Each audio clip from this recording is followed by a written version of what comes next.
the layoff, it's been a little bit longer in between games, obviously, than normally. You like that, having a little bit more of a jump on the upcoming opponent, or are you guys like, okay, let's go, let's get out there and play again? I like to jump on the opponent, but I've never had to buy my second week, and then to make matters, whatever word I'm looking for, compounded, I mean, we've opened up on a Thursday, so it's been like, 16, 17 days and stuff, so it feels like the whole season's starting all over again. Is that good in a sense, given that there were some struggles in the first game and you kind of get to reset, or bad because there's been such a gap? Can't answer that. I don't know. We'll find out Saturday. Seriously, we'll find out Saturday. I don't know if it's good or bad from the standpoint of, we're playing our up game, so Tulane's a really, really dynamic, good football team. They spanked FIU. I don't know if you guys watched this Saturday. They did a great job against Auburn. They get the touchdown call back. They played a lights out against Auburn, so I don't know if it's good or bad. We'll find out Saturday night, obviously. How exciting is it for the program to have an opportunity like that? You just mentioned Tulane, how good they are. Well, I think our players love it. All the kids here always dreamed about going to play at 1A school, and they're at FCS school, so everybody gets ready to prepare and play for something like that, I know, from an athletic standpoint. Just like, they played lights out against Auburn because a lot of those kids from Louisiana wanted to go over to Auburn, so I think that's part of it. How much do you like having an FBS team on your schedule every year? Just kind of change. What's it like from a coaching standpoint? Because it's a tougher team usually at the very beginning of the year. I like the challenge. I like it real early. I personally would prefer it the first game of the season, if I had my pick. But I like it. I like it for our kids. I like for the excitement. I like for them to experience that kind of atmosphere, where so far our playoff games have been really electric as far as, student involvement, crowds. It's really fun to go see that, and I like our kids experiencing that. How much did you have to change that? I mean, from when you were up north, how much did you have to change that from FBS mindset to coming down to FCS? Well, the truth is, when I was up north, I was very vanilla, and just wanted to make sure we executed and were fundamentally sound. We're here, we're thinking of all kinds of things to give us the advantage. How would you say the team's improving since that first game on Thursday? It's almost like, when you get a little puppy, and the puppy starts growing and getting bigger, and you don't notice it, but your neighbors go, oh, the puppy's getting bigger. Oh, really? You're with him every day. So I don't know that answer yet because I'm with him every day. I think, going back to that opening game, we did a lot of really good things. We did a lot of things we have to correct, just like any football game. So we're not that far off, really, in my heart. Are you happy with the response then that you've seen from the guys after that loss? I am now. At first I wasn't because of the long layoff and, not to compound because I went through it, so I probably screwed them up. Meaning, not only did we have the long layoff, but it was Labor Day weekend.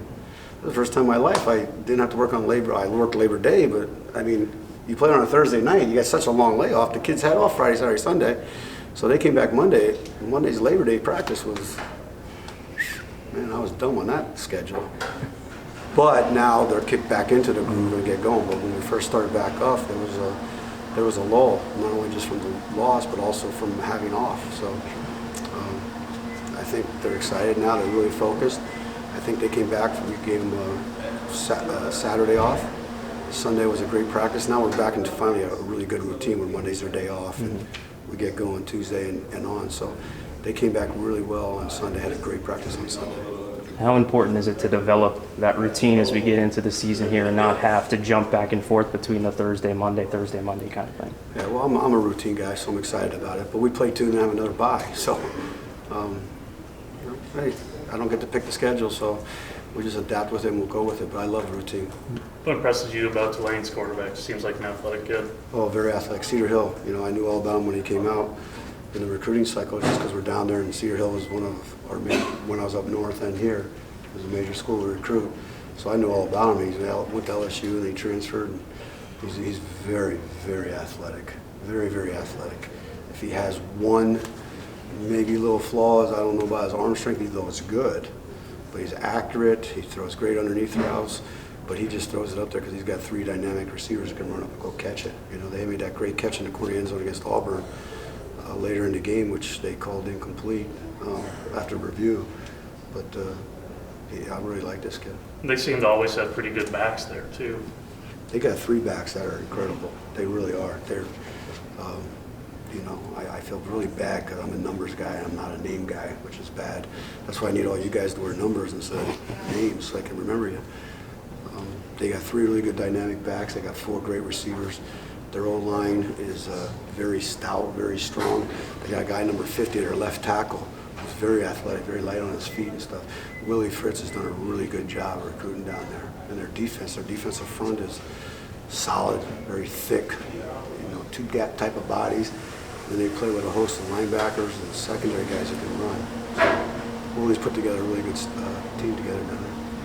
Angelo led the way with 10 tackles. Say one more time. Angelo led the way against Northern Arizona with 10 tackles. How do you want to see him kind of step into that leadership role as a senior this year? Well, I think he's already stepped into it. He's stepped into it verbally, which is good. When you transfer in from a place, you got to kind of feel your way a little bit.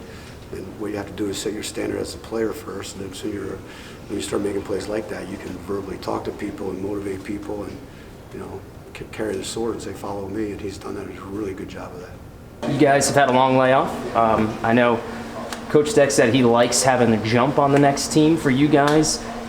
Do you like it being able to kind of, reset after a tough loss, or was it like, okay, we got to get back out there and get going again? Yeah, the reset is always needed after a tough loss. So.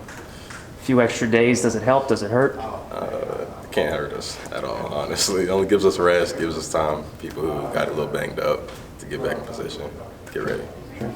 Tulane, obviously a really good team. They just had a great game over the weekend, giving Auburn a really hard time.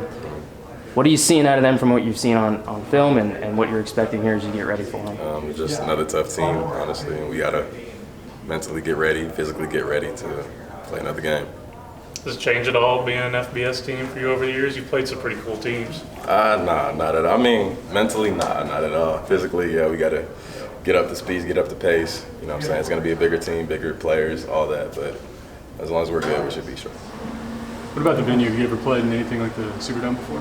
Nah, not at all. It'll be great. I would love it. It'll be great. How do you think the defense is kind of coming together as one unit? I just think main difference between the years now is we got more leaders around the whole defense. We got more people speaking up, more passion in each player. So it's just great.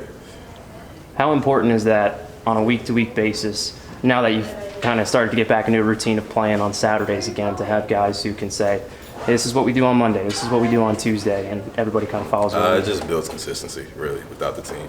Throughout the team, it just builds the whole consistency. Consistency makes everybody want to play hard when you show passion for each play, everything you do. A few too many penalties in the last games. How do you guys change that? Is it mental, or how do you go about that? It's more fundamentals. Focus on our fundamentals. Focus on just those aspects of the game. What do you think, if you could describe the defense in a couple words, how would you describe it? Physical, really physical. And we still got more ways to go, but I would say physical, especially from where we came from, what we're doing now, how things have changed, how the culture has changed. It's just being more physical, and that's what we try to strive for even more. You mentioned that culture change. What is that looking like specifically? Just leadership, like I talked on, just leadership throughout everybody else and having passion. Do you enjoy being one of those guys? Yeah, pretty much. Yeah, I mean, these guys picked me as captain for 2 years, so I mean, I just do what I do on the field, and I show my passion throughout each player. Have to have everybody else be energized and everything else. I heard that you and Angelo back there are pretty good friends. What's it like going side by side with one of your good friends like that every Saturday? It's great. It's great, especially on the field. We have like a stable emotion with each other. We get calls together. We just feel calm against each other. Calls are smooth throughout each other. So it's great having a friend like that, like on the team. If he wasn't standing back there, would you say the same thing? Nah, I have other teammates as well. So y'all asked about Angelo, so I just give that opinion. We'll start with talking about Tulane, obviously an FBS school. There is a difference, of course, in size and talent and whatnot, but you guys have seen FBS schools before. What's kind of your mindset going into this one? Same mindset. I go into every game. We're going to go out there and compete with every team we play. They're just another football team, just like we are. We got 11 guys, and a lot of them against their 11 guys on offense. We have 11 guys on our offense and a lot of them against 11 guys on their defense. And go out there and play. You were an FBS guy. Just is it really just that? Just another team? You come here, it's another team.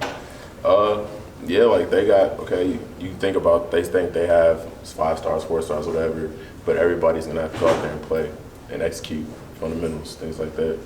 Given your experience as an FBS player, is there maybe something you can draw on and kind of talk to the guys about, like, hey, you know what, it doesn't matter that they're FBS and we're not. You know, your experience, does it maybe help you kind of in this situation? All I can say this is that some people, they'll look at our conference, things like that, and say like, oh, they're not going to be that great, but they'll like sleep on us. But one thing is, we're going to go out there and compete and give it the best I know we can, and that's something that other teams don't think about. They'll be like, oh, it's just another game. We're just going to look on to the next team because it's Missouri State. But we'll see. You think maybe with them coming off of Auburn, going to Missouri State, playing Missouri State, you guys, do you think that maybe they'll be thinking that, or you just worry about you? I'm just going to worry about ourselves. We really don't know what they're going to think. They can think what they want to think, but we're going to go out there, do what we do, learn from what the coaches are preaching to us every day, and learn from them, and go out there and give it our best. It's been quite a long layoff since the loss to Northern Arizona. Longer than normally with the Thursday game and then the bye week. Yeah. Have you guys enjoyed it? A little bit of time to rest, or are you just getting antsy? Me personally, I'm antsy. I know my teammates are probably antsy too. We've been wish we were playing this week, honestly, but we had a bye week, whatever, and it's going to give us time to relax, get a break, and it's been good for us, honestly. But I feel like we're going to be ready to go come game time. It's kind of feel like a new beginning of the season with it being so at the beginning and being after one game, you get a bye? No, it's not a new beginning. We had the first week. It didn't come out like we wanted to, but we have another chance to go out there and do what we need to do and hopefully get it done. You had 10 tackles against Northern Arizona. What was going right for you in that game that you were able to have such an impact? Just our defense as a team. That's what we do. Everyone was flying around doing what we had to do. We just didn't come out on top that game. How would you describe how that linebacking core is as one unit? Oh, we're great. We're a great group of guys. We love each other to death. You're talking about Jordan Wilkes, Tyler Lovelace, Chief, McNeece. My bad, you guys know his nickname. Everybody in there, we're just one unit. We mess around, we hang around all the time. We're joking all the time. Like, we talk to each other. It's like, I know he knows what I'm going to say before I even say it. So, like, our communication is on point out there. We just know what we're going to do. It's kind of the cliche about being a senior and being leadership, but how do you think you've stepped into that role as a senior on this squad? This year as a senior on the squad, it's more, we have a lot of leaders, but like for me, it's been more of just like leading by example, trying to go out there and show them that we're not going to lay down for anybody. We're going to come out and give it our all. This is my senior year, so a lot of seniors on this team that have been here for a while, so they're trying to go and prove something this year. We got a lot of kids that are learning that now, that they're like, we gotta start now. This is the year to make a difference. We're gonna do it. Does this week represent maybe a bigger opportunity for the program as a whole, given the opponent and a chance to maybe, show what Missouri State can do on that kind of field with those kind of players? Most definitely. We're gonna go out there and do what we need to do. Every game is a big game, really, because I understand it's all preseason, whatever, before we get into conference, but this game's gonna prove that we can compete with anybody and do everything we need to do. You kind of get that sense. Did you pay attention at all to like Northern Iowa taking Iowa State to overtime and things like that in the first couple of weeks? I kind of paid attention to it, but I kind of worry about who's up next. But we'll see when we see them later in the season.